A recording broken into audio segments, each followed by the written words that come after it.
Hi Scorpio, this is Tisch Aitken, and this is your monthly report for the month of July.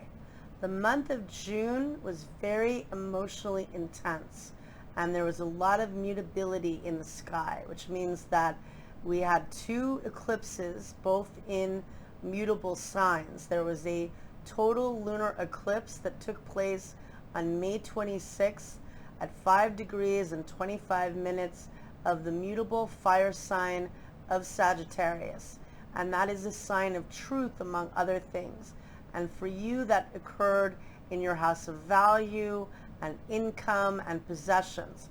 And then we had a solar eclipse on June 10th that took place at 19 degrees and 47 minutes of the mutable air sign of Gemini. And for you, that occurred in your 8th house of healing and death and regeneration, as well as joint resources and taxes and financial assets.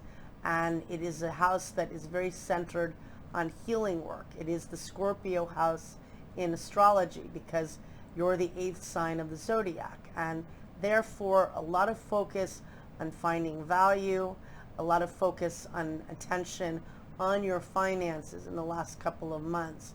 And Jupiter, which is the planet of expansion and abundance, is currently transiting in the mutable water sign of Pisces, which is lovely. It is in its dignity by ancient astrology, but it's also very emotional. Pisces is probably the most intuitive and psychic sign of the zodiac, and very sensitive, and therefore having Jupiter expanding the full moon eclipse, and eclipses do often bring major change and moves, endings and beginnings, a lot of life change, and a lot of things get brought to light that perhaps we knew about and we maybe weren't dealing with, or we knew it was coming, or they can be like wild cards and bring dramatic change and uncover things in a way that we never ever expected. So there's that element to it too. And Jupiter and Neptune, both transiting in Pisces, in your house of romance and creativity and self-expression, both stationed retrograde at the end of June, and that can be very intense, very emotional. Jupiter is how you expand your vision. Neptune is the dream, and it can also be very foggy and highly emotional. And we feel the buildup of the stations 5 days before and 5 days after. So as we begin the month of July, we're still feeling a little bit of that Neptune haze. The other part that I must add too is that Mercury has been transiting in the mutable air sign of Gemini in your house of regeneration and healing work and money, credit, debt, taxes, whatever that might be. And it's been there since the beginning of May. It was out of bounds from May 7th until May 30th, which means it exceeds the sun's path by declination, pardon me, and it doesn't act in a normal fashion. And then Mercury actually stationed retrograde on the 29th, and it was retrograde until June 22nd. So it was building up to the retrograde for the lunar eclipse, and it definitely was retrograde on the solar eclipse on June 10th. And it was a very key player of that solar eclipse because it was only within a degree of the eclipse. So giving us a lot of information, a lot of stories. Mercury is in its dignity in Gemini, and it happens to be the ruler of the sign, but it can be the trickster of the zodiac. And it's just been telling us a lot of information, and for all of us processing what we need to learn. Eclipses wake us up and they shake us up, and hopefully bring change that can ultimately be productive, but it isn't always easy. So now we're in the beginning of July. Venus and Mars are both transiting in the fixed fire sign of Leo in your house of career and public image and life goals, and the Sun is transiting in the cardinal water sign of Cancer in your house of manifesting and travel, hope, teaching, learning, publishing. It's good for manifesting into hope and maybe hopefully getting a little bit of a trip or something to tap into some optimism and fun, but it's been a tough time. And your career is a big deal right now because Mars takes approximately 2 years to transit, and it entered your house of career on June 11th, and it will be there until July 29th. So you really want to take use of that and make use of that. Mars is one of the rulers of your sign. It rules Scorpio in ancient astrology, and Pluto is the modern ruler. So this is definitely a time to get busy in whatever your goals are, whether they're professional or overall life goals. Now's the time to get in place, get that going. And Mercury is no longer retrograde. It will be in Gemini just a little while longer, but it's in its dignity. So on July 1st, Mars opposes Saturn at 9:08 a.m. Eastern Daylight Time. And that could bring delays. That could be frustrating. Again, Mars is one of the rulers of your chart. Maybe there's some family disputes a bit, or just a little bit of delays. And again, also in the United States, we're building up to a holiday weekend, and a lot of people will be traveling and getting together, maybe for the first time in a long time. And so just being mindful of the fact that there's some magical aspects, certainly, but there could be a little bit of irritating aspects too that we all want to be mindful of. And on July 1st, we have also the Sun forms a semi-sextile to the North Node of Fate, and that occurs at 8:50 p.m. Eastern Daylight Time. And that could bring good energy for healing work or for manifesting for you. And then on July 2nd, let's see, the Sun forms a trine to Chiron, the wounded healer. And Chiron is transiting in your house of work and daily routine and habits. And this is a really good aspect for doing healing work and tapping into the courage to feel confident that you can work on your issues that you need to deal with. And then on July 3rd, we're getting more into the holiday weekend, and also a lot's going on. So the moon enters the fixed earth sign of Taurus at 8:28 a.m. Eastern Daylight Time, and it will be in Taurus for the weekend. And the moon is exalted in Taurus. It loves being there, and it's very Venusian, loves the good things in life, and it's good for dealing with family. It will be making a lot of aspects. The moon is going to be very busy that weekend. On July 3rd, it makes a lovely aspect. It forms what's known as a sextile to Jupiter, which is the grand benefic, and that occurs at 12:19 p.m. Eastern Daylight Time. So that's a nice energy. But later in the day, Mars squares Uranus at 9:40 p.m. Eastern Daylight Time. If you're traveling, you want to be mindful on the road. People could be getting agitated. Again, Mars and Uranus sometimes can have accidents occur with that aspect, or just people being a little bit reckless, so being extra conscious. And people just might get more easily triggered, even though there are some nice aspects. And one of them that I really love is the fact that Jupiter, which is the luckiest planet, is forming what's known as a quintile to Uranus. And a quintile is a 72-degree aspect, and it's 72-degree angle, and it's a fifth of a circle. And it creates magic and fairy tales, and it produces a flow of energy between the planets involved. In this case, Jupiter, the luckiest planet, is transiting in your house of romance and love affairs, children and creativity, as well as your inner child. This is an excellent opportunity. Even though now Jupiter is retrograde, you've got a preview of Jupiter in your fifth house of love affairs and fun, and hopefully trying to have some fun again as we all rebuild, and some romance and whatever it is you want to magnetize. And Uranus is transiting in the fixed earth sign of Taurus, which is your opposite sign. It has been on and off since May 15th of 2018, and it's transiting in your house of relationships. That could bring unexpected meetings, that could bring unexpected travel and fun and love. And, you know, with Jupiter is going to be in your house of romance until July 28th. So definitely using that expansive energy for fun and love and to be creative. And so that's a magical aspect that we have on July 3rd, and it occurs at 5:06 p.m. Eastern Daylight Time. And although there will be some ups and downs over the weekend, I've already cited a few, that's the magical aspect that we all want to really focus on. And then later in the night at 10:44 p.m. Pacific Daylight Time, and on July 4th at 1:44 a.m. Eastern Daylight Time, the moon squares Venus, and that could be a bit, difficult, not major. It goes on to square Saturn. That's more restrictive and difficult. Then it forms a sextile to the Sun in Cancer. That's more of a flow of energy. And then it meets up with Uranus on July 4th at 12:41 p.m.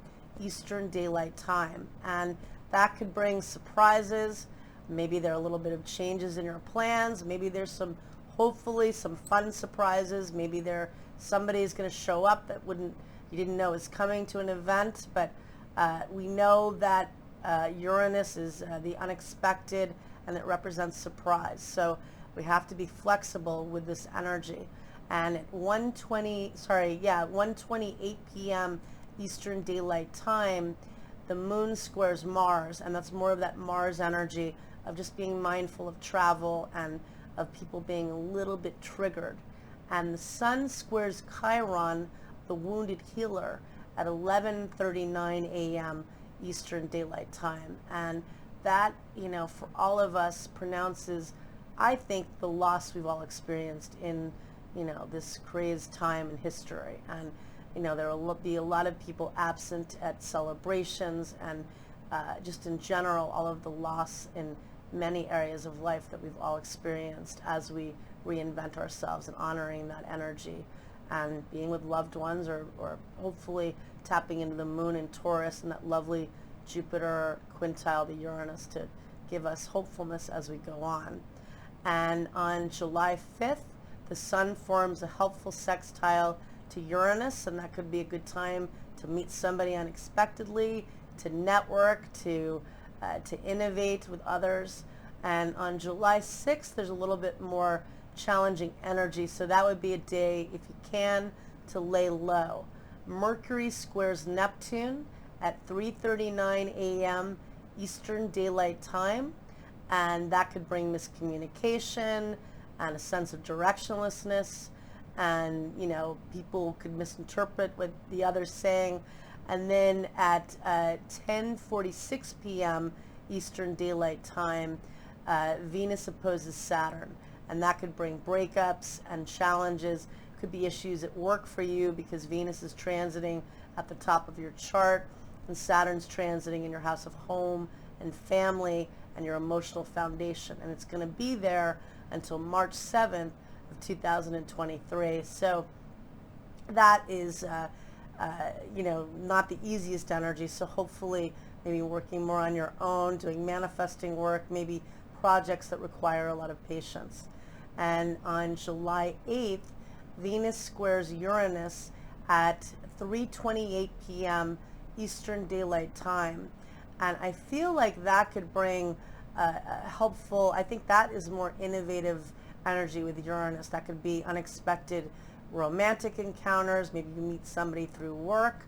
It could be definitely bring unexpected financial and professional encounters, and opportunities rather. So that is a really nice energy, I feel, even though, Uranus is unpredictable. And then on the following day, there is a new moon that takes place at 9:17 a.m. Eastern Daylight Time at 13 degrees and 2 minutes of the cardinal water sign of Cancer. And this new moon is a very manifesting one because the moon rules the sign of Cancer, and it occurs in your house of hope and optimism. It also happens to set off where the lunar eclipse occurred last July of 2020. The third and final eclipse was at 13 degrees of the cardinal earth sign of Capricorn. And so hopefully this brings completion to whatever you were working on last summer during this time. A lot of focus with the eclipses at that time around teaching and learning. Maybe you've been taking classes since then. Maybe you've been learning a new skill. So maybe this brings new beginnings. But no matter what, tap into manifesting. Do the law of abundance. Say affirmations and write them down. This is a very good new moon for you for manifesting into hope. And then on July 11th, Mercury finally leaves the sign of Gemini, where it's been for more than 2 months, and it enters the cardinal water sign of Cancer at 4:35 p.m. Eastern Daylight Time, and it will be there until July 27th. And Mercury then will be transiting in your house of hope and travel and learning and teaching. It's a great time for you to take a trip, to take a workshop, to teach a workshop. If you have your own business, it's an excellent time for promoting yourself and hopefully again tapping into optimism. And on July 12th, even better day to do so, Mercury forms a trine to Jupiter. Jupiter's still in Pisces in your house of fun and creativity, and Jupiter trining Mercury really can make an excellent aspect for really all forms of communication and also for positive thinking. And on July, let's see here, on July 15th, we have, I'm just trying to think here, yes, July 15th, the Sun trines Neptune at 4:49 a.m. Eastern Daylight Time. And again, that's good energy for you for manifesting the dream. But later that day at 12:41 p.m. Eastern Daylight Time, Chiron, which is the wounded healer, stations retrograde at 12 degrees of the cardinal fire sign of Aries. And Chiron's transiting in your house of health, routine, and habits, finding ways to find healing in your life, whether it's through spiritual practice or yoga or meditation or working out, whatever it is for you to get healthier. And then on July 17th, the Sun opposes Pluto at 6:46 p.m. Eastern Daylight Time. And that could bring issues with communication. Pluto is still transiting in the cardinal earth sign of Capricorn, and it's transiting in your house of communication, travel, learning. So, that's a day where there could be power struggles, there could be endings. Pluto happens to be the modern ruler of your sign, and so just know that it's a great day for doing detoxing or doing a fast or eliminating unhealthy habits. And maybe if you're working in harmony with somebody, it's a great day for clearing the air or purging toxic behavior or whatever that might be. But it is, a bit difficult energy. And then on July 21st, Venus enters the mutable earth sign of Virgo at 8:37 p.m. Eastern Daylight Time, and it will be there until August 15th. And for you, that's a nice energy because Virgo rules your house of friends and groups and networking, and I feel like that would be a great time for connecting with other people, for networking. If you're working on social media in any way, whether it's promoting yourself or working on a website, or you're trying to meet new people and make new connections, it's a nice energy. Venus may not love being in Virgo. It's technically in its detriment, but Venus transiting in that sector of your chart is an excellent time for connecting, networking, and interviewing with other people. So good energy for you.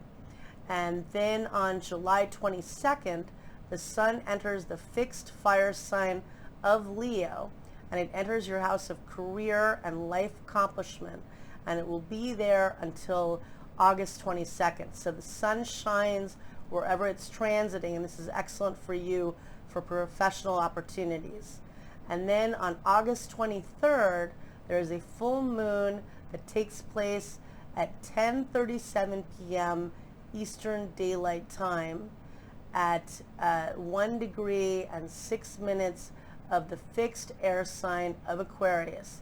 And this full moon sets off where Saturn was from March 23rd until July 1st of last year. And for all of us, we've been working on and off with Saturn in Aquarius since that time frame. And hopefully this brings some resolution. Saturn has been transiting in your house of home and family and emotional foundation. And that is not the easiest energy in the fourth house. It could bring endings. You're restructuring your life perhaps. There could be issues with family maybe you're dealing with. So, and if you have your own business, rebuilding or structuring your business. So this full moon could perhaps bring completion to things you've been working on since last spring. And then on July 25th, Mercury forms an opposition to Pluto at 4:15 p.m. Eastern Daylight Time, and that could definitely bring arguments and miscommunications. So I would, be mindful of that, particularly because it's in your houses dealing with communication. So if you need to do research or work on a project that requires a lot of investigation, it's excellent use for you. And you're Scorpio, you're good at that anyway. And then on July 27th, Mercury enters the fixed fire sign of Leo, where it will be until August 11th, and it's transiting in your house of career and life goals, really good for sales and communication of all forms. And then on July 28th, Jupiter, which is the grand benefic and represents how we expand, stations retrograde at 8:43 a.m. Eastern Daylight Time, and it re-enters your house of home and family and security, where it will be until December 29th. And this is an excellent placement. It's exalted by house placement. Jupiter is exalted in the fourth house, and it helps you as you're dealing with the Saturn cycle, which goes on until March of 23. This gives some optimism as you're restructuring and dealing with perhaps some endings or major shifts in your life and in your home life and such. It brings a lot of opportunities. Maybe you're trying to buy a home. Maybe you're trying to rent or sell a home. Again, if you have your own business, this also brings a lot of opportunity. And Jupiter in Aquarius is all about networking and connecting. On July 29th, Mars opposes Jupiter at 11:50 a.m.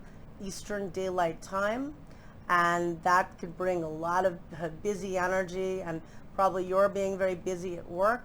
And then later in the day at 4:32 p.m. Eastern Daylight Time, Mars enters the mutable Earth sign of Virgo, where it will be until September 14th. And it'll be transiting in your house of networking and friends and groups. So a lot more energy also on your social life and connecting for business. So Mars in your house of career is a big one. You really want to focus on that.